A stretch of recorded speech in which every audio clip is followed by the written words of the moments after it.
Another big night around the association with a lot of streaks that came to an end today, some for better, some for worse. We're going to break it all down on today's Locked On NBA Game Night.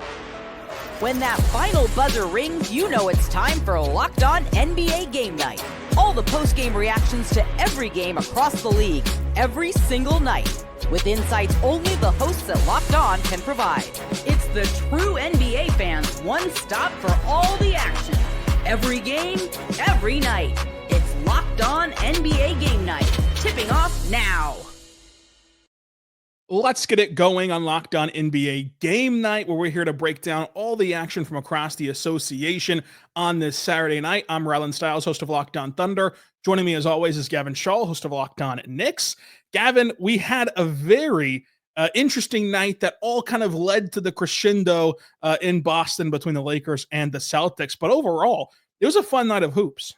Dude, there were just so many good games. I mean, Warriors and Pistons were two of the three or so hottest teams in the NBA coming in. The Magic finally break their long losing streak. A lot of good stuff happening. A lot of good stuff, and it felt like the beginning of a weekend full of basketballs. We're going to parlay this right into noon tomorrow with Thunder Nuggets, and that basketball goes all day, ending up with Cavs Bucks, which will be so fun to watch. But we're going to start with the biggest game of the day, which was the ABC game with the Celtics and the Lakers, in which the Lakers' long winning streak with Luka and LeBron finally came to an end as the Celtics got the win. John Corrales, Locked On Celtics, here to tell us about it. Boston Celtics get the 10-point win over the Los Angeles Lakers here at TD Garden. Jason Tatum, 41 points, 12 rebounds, 8 assists, a monster performance from him. Jaylen Brown added 30 and defending Luka Doncic and causing turnovers, doing a great job on both ends. They turned this game around in the third quarter. A lot of it was attacking a mismatch. Al Horford on Austin Reeves. Al Horford getting into the post. The Lakers attacked Al Horford over and over and over again defensively, and he held up. Huge game from Al Horford here to hold the Lakers off. I just thought he was awesome. And I think the big lesson for me here is no matter who the Celtics play, they own a mismatch. And it's so hard to get a mismatch against Boston. That's why they are, I think, the class of the NBA. Even if you have to find Al Horford against the mismatch, they can do that.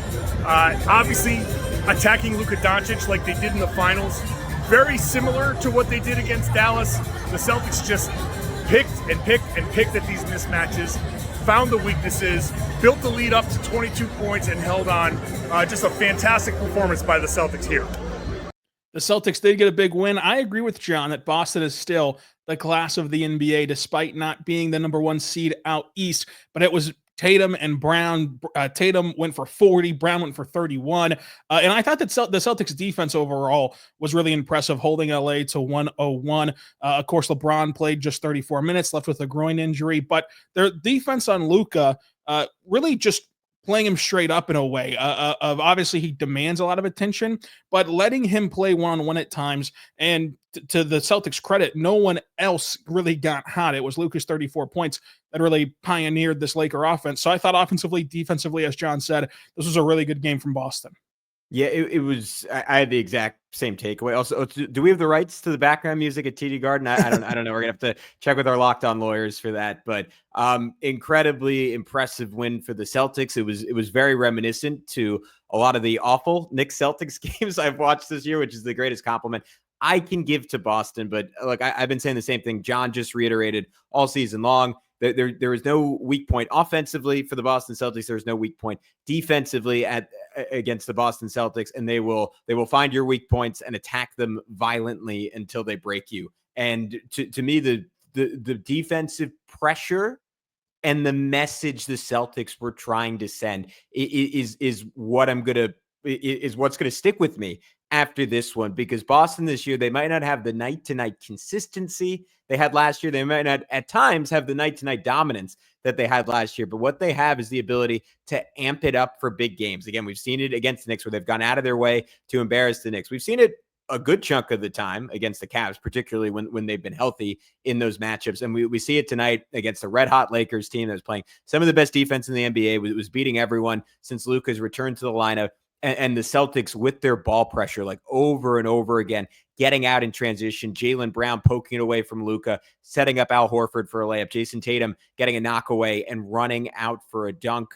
They had that 13-0 run in the third quarter to give themselves a 19-point lead. And again, it was all point of attack, whether it was Drew Holiday, it was Derek White, to John's point, Al Horford over and over again, holding up when forced to switch onto Luka. Like, the Lakers went small. They forced some tough matchups, but this is where Boston is so good. Like, you can go at a Sam Hauser, you can go at a Horford, and you might have some success, but you're probably not going to outscore one of the best offenses in modern NBA history doing that, because they don't play bad defenders. So Boston's incredible. What a win. I was impressed with the Lakers punching back and making it a game late.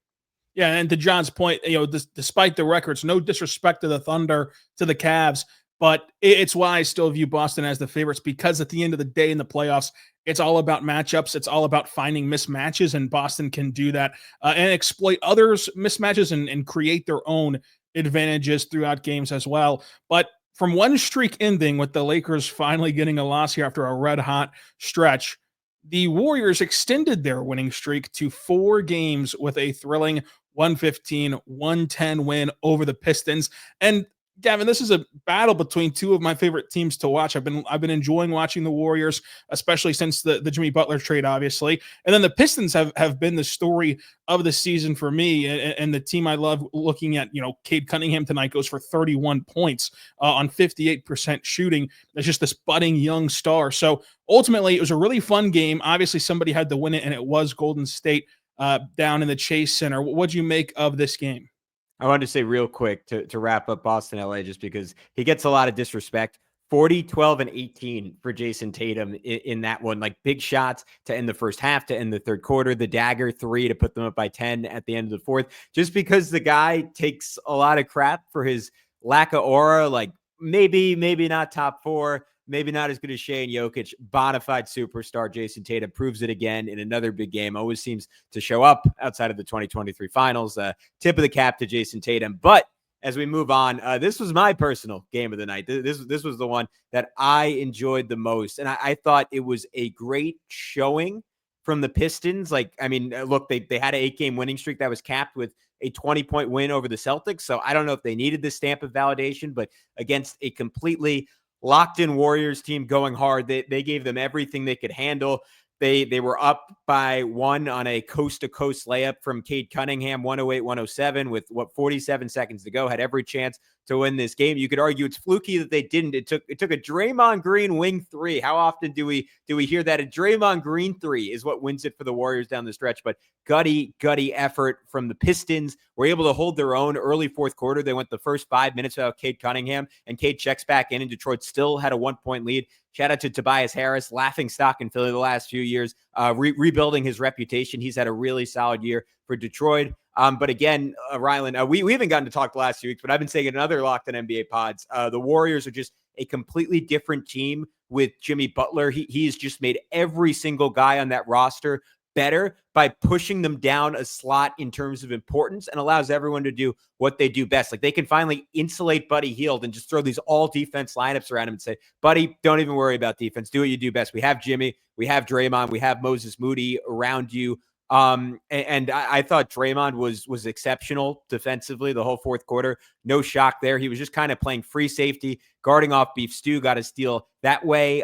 Stunted at him to bait a travel, got another steal that way. When they were down 105-103, had a DHO and roll with Steph hitting Moses Moody for what was eventually a goaltend layup to make it 105 all, and then that 3 at the end. While also on the other end of the floor, couple possessions before, Cade Cunningham beat Steph on a switch, and because Jalen Duren's just in the dunker spot, Draymond's right there, goes straight up and down, forces a tough miss layup for Cade. Jimmy Butler late in this game, the elbow jumper in isolation that put the Warriors up by 2. Steph was ridiculous. The sidestep bank 3, went to the night celebration early. That wouldn't have looked so good if the Pistons came back to win, but got Asar Thompson on that 100-98. There was a play with all three of them where Draymond just zipped it from the corner, Steph over and over again, beating the Pistons top blocks on him. Just so many years going against that specific coverage, knows what to do. But I'll reiterate one more time. Cade was incredible. The Pistons' young bucks making plays defensively. Malik Beasley, one of the best three-point shooters on planet Earth, period, making big shots throughout the fourth quarter. Really great showing from the Pistons. Just an even better one from the Warriors, who have been one of the 2 or 3 best teams in basketball since this trade. That was a very fun game, and we're going to stick with the theme of the night, which is streaks. One of them finally ended in a positive way down with Orlando. We'll talk about that and more coming up. But first, I want to say right now, our good friends over at PrizePicks, go check out PrizePicks today because basketball season is heating up and there's no better way to get in on the action than PrizePicks. The best place for daily fantasy sports. With PrizePicks, you can pick more or less on at least 2 player projections for a shot to win up to 1,000 times your cash. It's easy to use, available in over 30 states to get you into the mix and matching of these projections across different sports. You can go and build out your lineups. This week, you could select Luka Doncic on Monday, more than 25 points, and combine that with Jason Tatum, more than 8 rebounds on Monday. And if those 2 things hit, boom, you win as well. Go download the app today. Use code LOCKEDONNBA for $50 instantly after you play your first $5 lineup. That's code LOCKEDONNBA for $50 instantly after you play your first $5 lineup. PrizePicks, run your game.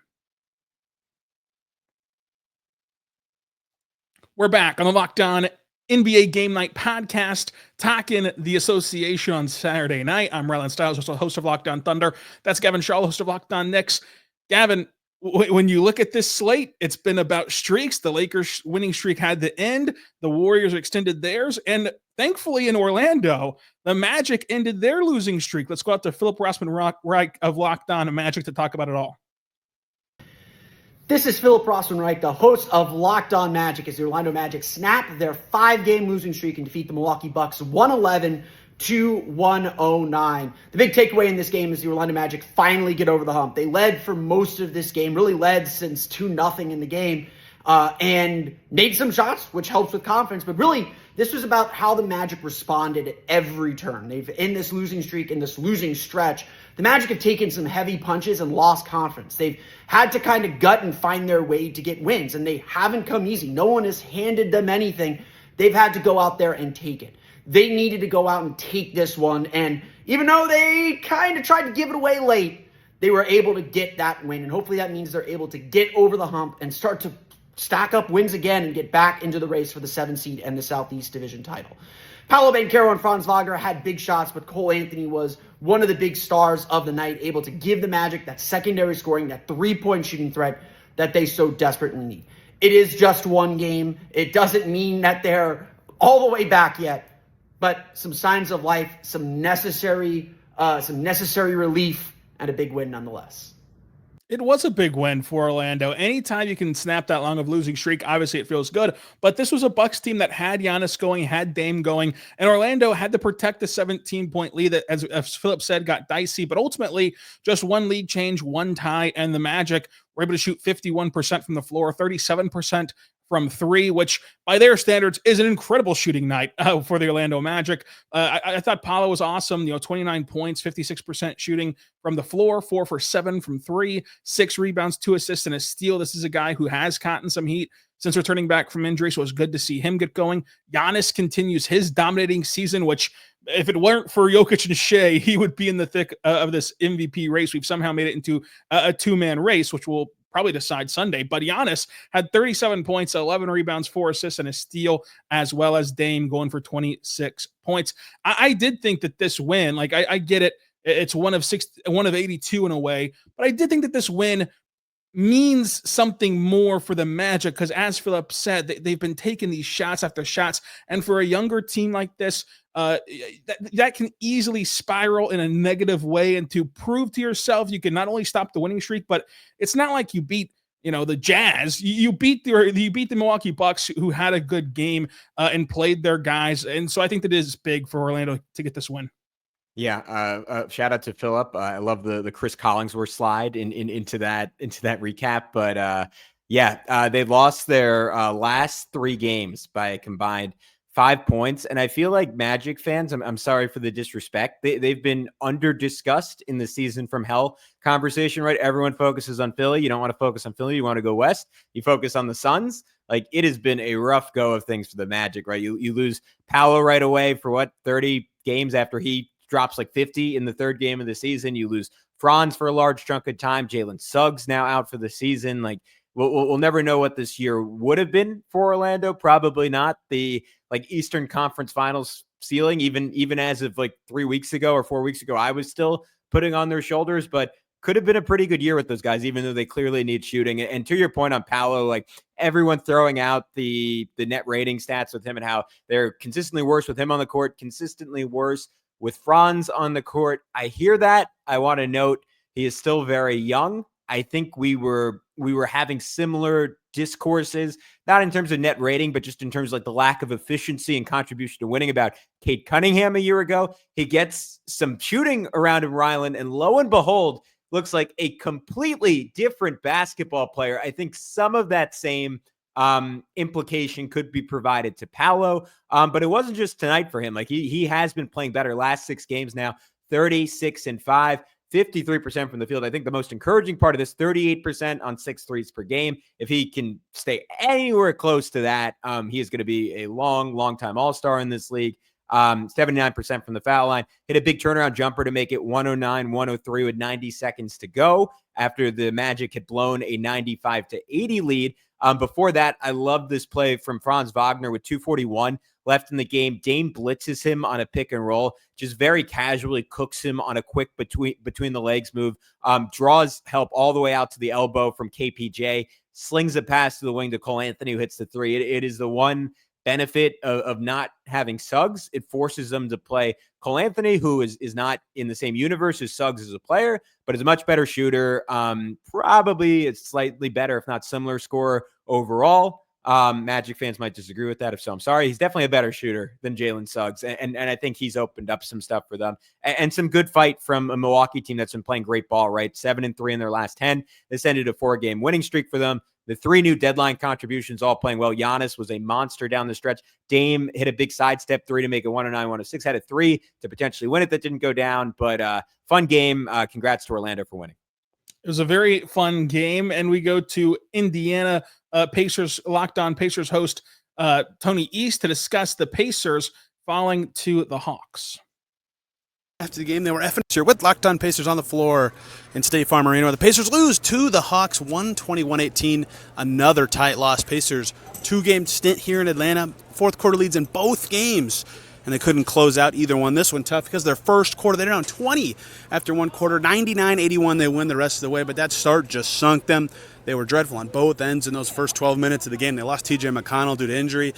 They adjusted. Rick Carlisle said after the game they were effing pissed, and that helped them turn it around, but it was way too little too late after that start. Even though they came back, they probably feel good about it, but had that start been even just kind of bad, they would have won this game. Fourth quarter, Hawks just were better. Pacers couldn't quite string enough stops together. A few late game flubs in terms of shots and shot selection. Tough road trip for the Pacers, who don't gain any ground in their race for seeding in the East. They still did not have Tyrese Halliburton for both games, but they'll try to be better in Chicago Monday. Be there too. See you guys tomorrow on Locked On Pacers.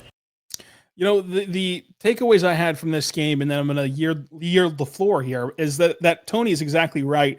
On one hand, it was great for this Pacers team to come back and show that fight and get back in this game, and then they couldn't quite get over the hump fully and finish it in the fourth quarter. But you'd never want to start out that poorly, because even if they would have had a slightly less bad start, they would have been able to win this game, and it was a very winnable game. But you have to like the adjustments, and ideally, you're not going to start playoff games down 20, and you're not going to start playoff series down 0-2. And so the way that Indiana's been able to adjust this season, possession to possession, and especially game to game, has been pretty encouraging, especially since the turn of the new year for this Pacers club as we get toward the home stretch and get toward the playoffs. And then for Atlanta, you got to give them credit too for being able to get the car back on the road. I mean, it's one thing to build that 20-point lead, and then you see teams, whenever they do let go of the rope and they do let go of that big lead, they kind of roll over, or it's hard to ramp it back up. But this Hawks team was able to do that. 36 points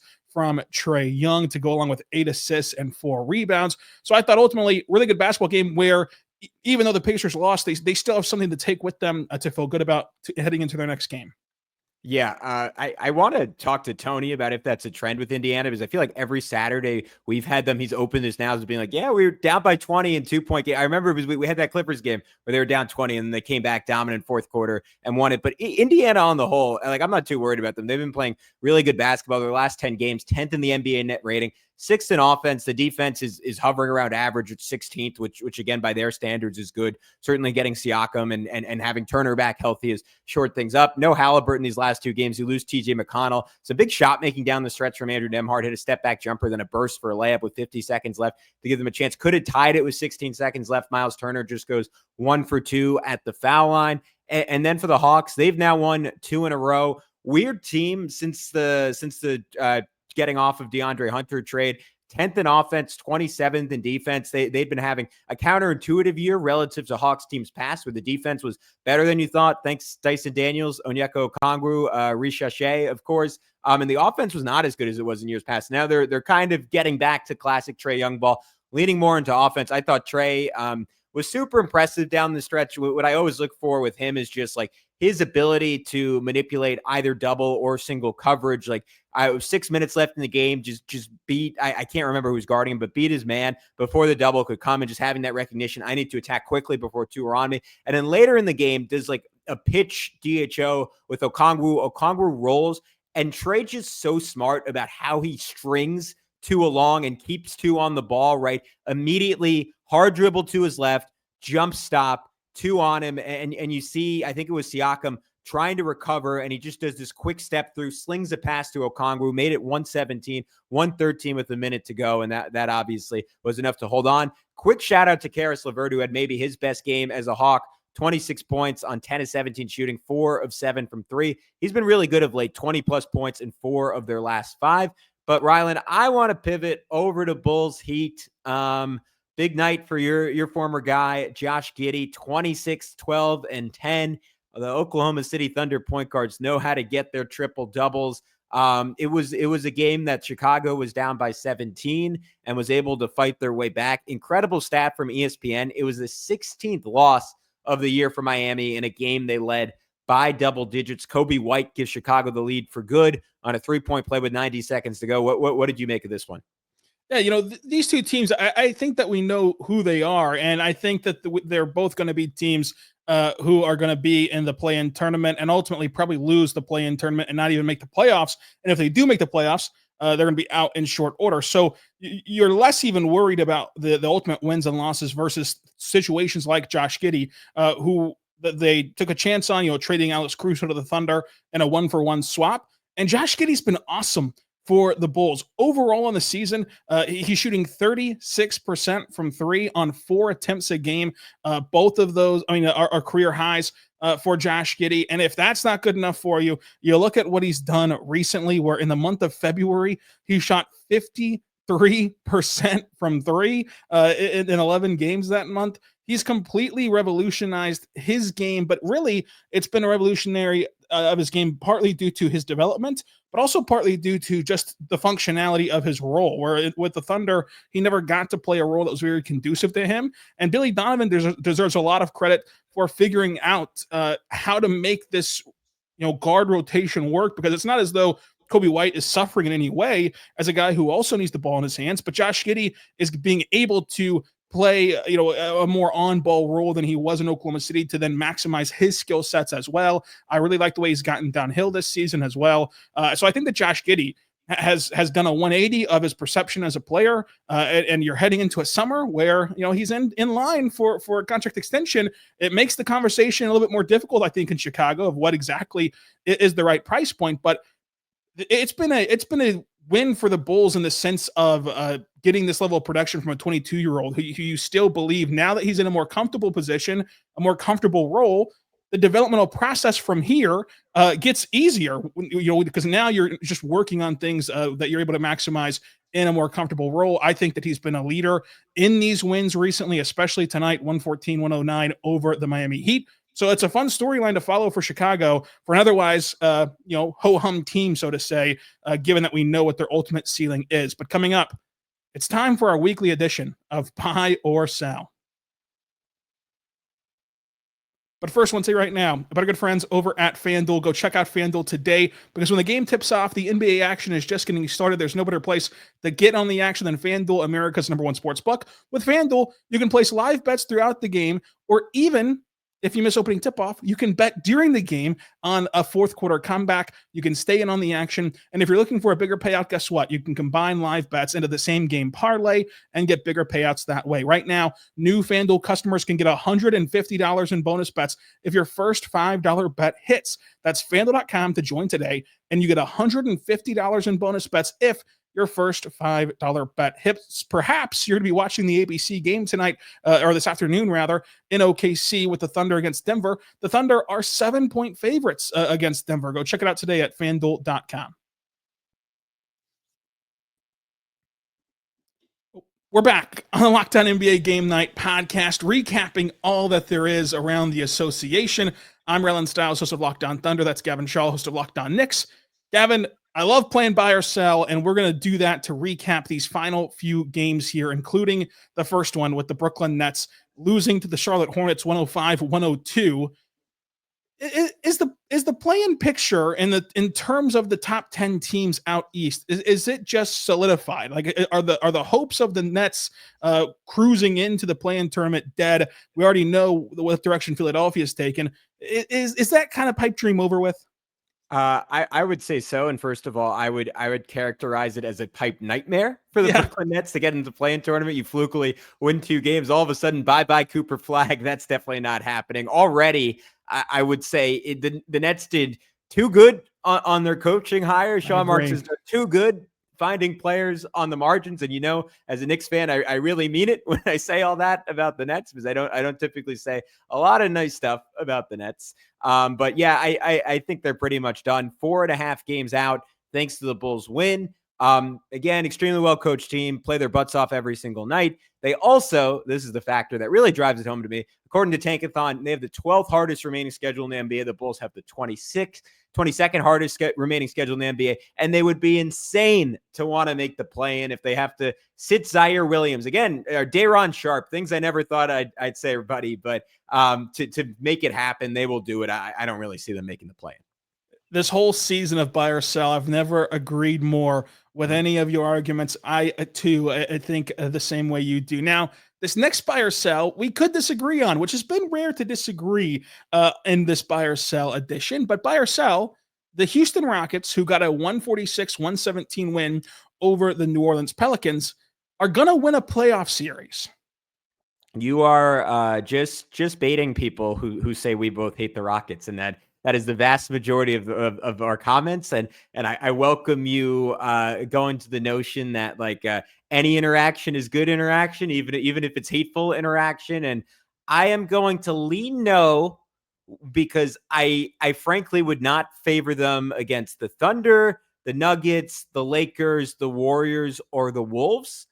But against the Memphis Grizzlies, who I think are a beatable team, you put a proverbial water gun to my head, I might take the Houston Rockets in that series. I think it's close. I think Jaren Jackson Jr. is probably the best player in that series. There's a case, even in his diminished role this year, that John Morant would be the second best player in that series.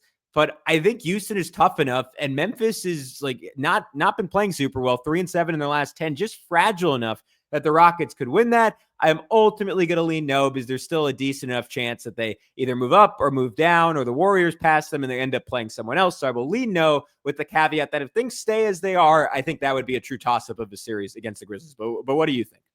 So I did bait someone, but I think it was you to get on the opposite side. Here's You're going to leave them all to take me. All right, go for it. Here's the thing. I agree with everything you just said, that the only chance that they have to win a series for me is Memphis. And it's Memphis with the caveat of, in these next 20 games, John Morant does not become John Morant again. And I think that people say that and think that whenever we say that, we believe that Ja's not a good player anymore. No, he's obviously hurt. His shoulder is really messing with his game right now. He has 20 games here. and a week off after the regular season because they're not going to be in the play-in, so a week off. He has this couple weeks stretch before April to get that shoulder right, to get back to the Ja Morant that we all know and love on the court. And if he can do that, then it changes the dynamics. But how much do you trust that to happen for this year? Perhaps it'll happen again, of course, next year once he's back to being fully healthy. So with the Ja Morant questions, I would buy it just because I think that if we're looking at this as like a stock perspective, it has the chance to go to the moon while everyone, like your immediate reaction is no, they can't do it. I really trust the Rockets defense. I don't trust Şengün to stay on the floor in the playoffs, but I really trust Thompson. I really trust Dillon Brooks in a playoff environment, especially an emotional one against Memphis. I think that'd be really fun, if nothing else. And his defensive level, like on Ja, who might or might not be hampered with that shoulder. I think Tari Eason's been incredible. So I think that Memphis is their best bet. Now, with that being said, I think that they're going to get Memphis. I think that they're going to get Memphis in the playoffs. They're only half a game away from hosting that series. If they can swap places in the 4 or 5. Meanwhile, they're 3 games up on Golden State, who, while they've won 4 in a row, I don't know that Golden State will catch them. And if Golden State does catch them, it's bad news for the Rockets. So you want them to freeze the playoff bracket right now if you're in Houston. And if that does happen, with just what we've seen on the court this year from Ja, I think that they could and would win that series. But a lot can change between now and then. So I am going to buy it. But it's it's like a penny stock. I'm not buying a ton of it, but I'm just going to dabble in the whole Rockets situation after this win over New Orleans. Now, buy or sell, talking Cooper Flag, last one of the day, as the Wizards get a 118-117 win over the Raptors. Buy or sell, Washington would be the better landing spot for Cooper Flag over Toronto. I buy it. I took a little bit of time to think about this one, and I was like, I had to go through so many machinations in my head to make the Raptors the better answer, and that might be shocking to some people. But let me make my case. I have no clue what Toronto's doing. I'll start off with that. RJ Barrett having a great offensive season, I think because of his lack of defense, because he will never be treated like a shooter, barring a substantial late career improvement. I don't think he contributes to winning. Scotty Barnes about to start a massive $225 million extension next year. Career worst season from 3, right? Shooting 27% from 3. That's not good. You get Brandon Ingram, who New Orleans could not have put a bigger, we need to sell now, clearance sale on Brandon Ingram. Anyone come take this guy, sign on. And Toronto was the one team that bit. Congratulations. They outbid no one in the Brandon Ingram sweepstakes. Emmanuel quickly. I love, one of my favorite players in the NBA. Once a Knick, always a Knick. He has had a horrifically injury-plagued year that is making his $150 million extension look a little dicey. Again, I still believe in him, but even like the best case scenario, he's probably around a league average starting point guard, kind of a Fred VanVleet replacement with some subtle differences there. I don't see that as a great environment for Cooper Flag. Here's the thing. If Cooper Flag translates, and I think he has one of the highest floors we've seen of any player to come in the last 20 years, he can fit in any environment. I buy that the jump shot will be there. So could he fit in Toronto? Would they have an insane amount of length? Could they make it work? Will some of the other young pieces be good for the Raptors? Yes. But here's why I like the Wizards. Him, Sarr, and Bilal Coulibaly is just an unholy defensive trio to build around. He is a really creative guard in Jordan Poole, who has shot the ball great this year. Jordan Poole, low-key, really nice offensive season for a terrible team. But the single biggest thing is that they're a blank slate, right? And they can fill in around him because over the next decade, through or less than a decade, over the next 6 years through 2031, per Greg Finberg, 23 picks coming to them, 11 firsts, 12 seconds, like maybe not quite a Thunder type amount of draft equity, but plenty of room to maneuver, and like they have a roster that's like kind of open, right? Like they can cater to Cooper Flag's strengths. I think he'd be pretty good there. Yeah, for all those reasons, I too am buying Washington as the preferred spot. That new front office in Washington hails from Oklahoma City's GM tree, and with the young players you mentioned, which you picked the right 3, like that would be their headlining 3. But you also have Keyshawn George, who I really buy as like a high-end NBA defensive potential, and Bub Carrington, who I really believe in as a scorer, like as he gets more maturity and more development into his game. Man, you add in Cooper Flag to this mix of young players, and they quickly rise up the rankings of like young talent acquisitions and young talent compilations of guys. And I think that Cooper Flag has shown you enough passing ability to believe that with his scoring gravity and with his passing chops, he would maximize Alex Sarr, which I think is what's standing in the way of more gaudy numbers for Sarr. He had a double-double today with 10 points and 14 rebounds. That was a fun day of NBA basketball. We get to do it again tomorrow, where we'll have another Locked On NBA game night for you. But this is our day of the week. So for Gavin, Schall, host of Locked On Knicks, I'm Rylan Stiles, host of Locked On Thunder. Until next time, be good and be good to one another.